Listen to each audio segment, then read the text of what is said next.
The LED is a simple yet very useful light source which is seen commonly in many electronic and electrical devices. It is used to indicate power or any activity or status in the circuit.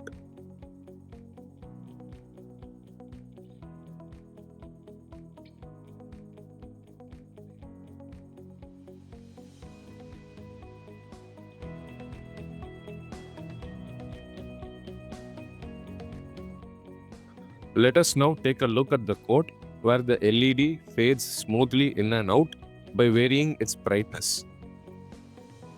First, we define the pin connected to the LED. In this case, it is digital pin 3.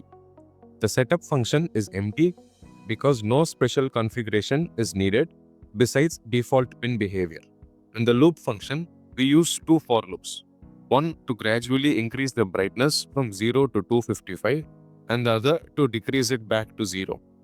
Each step changes the PWM value using analog write, followed by a small delay to make the fade visible. This creates a smooth breathing or pulsing effect on the LED, which is a great visual feedback or aesthetic lighting.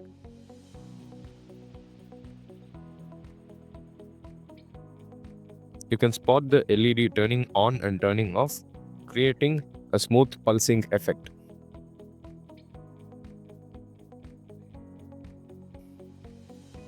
LEDs are used almost everywhere, from lighting the room to displaying status or notification on our mobiles. They serve as signal indicators in automotive systems. They can also be used to visualize code executions in projects. And that wraps up the explanation and demonstration of LED and its code. Thank you for watching and stay tuned for more interesting videos.